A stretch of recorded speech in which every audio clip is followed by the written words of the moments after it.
Hey guys, today we're going to be talking about uniform and non-uniform models. So as we are going through this, you have your notes right here. You're going to have a little work to do. You're going to be filling out this paper as you go through these slides with me. So you're going to probably have to pause a little bit to get this filled out. All right, let's get started. So first let's learn about what uniform probability actually is. So uniform, that kind of makes sense. Like if you wear a school uniform, everything's the same, right? So uniform probability is when all outcomes are equally likely. So for example, like when you toss a coin, it's a 50-50 chance that you could get heads and a 50-50 chance you could get tails. So it's equal chance of happening. So non-uniform probability is all outcomes are not equally likely. So take a look at the spinner here. You have yellow, red, and blue. Yellow has a lot more chances of being picked, right? Red and blue are equal, but yellow is not equal to red or blue. Yellow has 50% of the side, and red has 25 and blue has 25. So therefore, this is a non-uniform probability. Make sense? So equal chance is uniform. Non-uniform is not all the sides are equal. So this is the part where you're going to need your notes, okay? So here is this paper. This is the part where you're going to have to pause the video and go through each of these. I'm going to give you an example though first, okay? So you're going to match each letter with the appropriate column on your paper. So for example, like this is letter A. Take a look at all the sides. Are all the sides equally likely? So we have 1, 2, 3, 4, and 5. Uh-oh, we actually have two different ways to make 2. So since 2 has more of a chance of being selected, this one is going to go in your non-uniform probability column. Okay?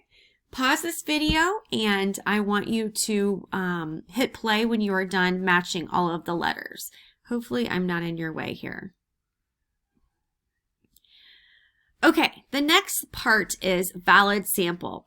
I know that my picture right here is going over some of this. I'm not sure if I can move me. Oh, I can. So basically, if you have a valid sample, it means that the sum of all the outcomes are equal to 1 or 100% or 1.0. Okay, so for example, decimals.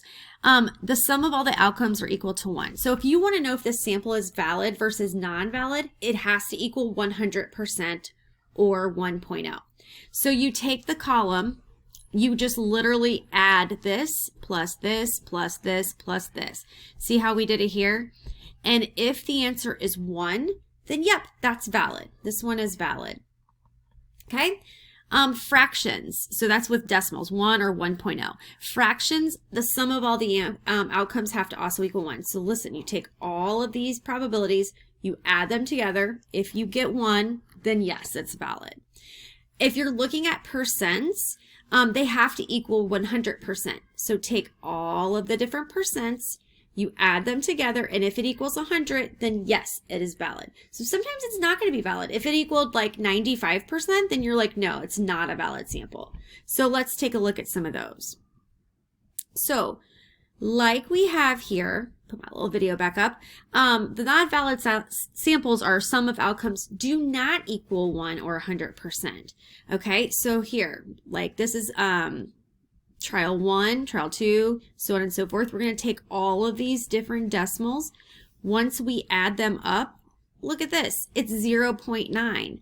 And 0.9 does not equal 1. So therefore, this one is not valid. So you just have to, at the end of the day, just be able to say, yes, that's a valid sample, or no, that's not a valid sample, okay?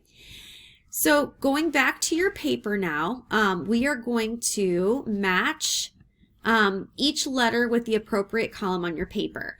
So you guys are going to need to pause this video and determine which one is valid and which one is not valid, okay? So let's look at W here. You're going to add all of these together, see what it equals. If it's 100 or 1, it's going to be valid. If it's not equal to 101, it's going to be not valid. And again, you are putting this on this paper right here. So go ahead and hit pause, okay? after you are done doing this, there is a answer sheet that I need you guys to check to see if you were correct. You can find that answer sheet or answer slide right there in your probability grid directions.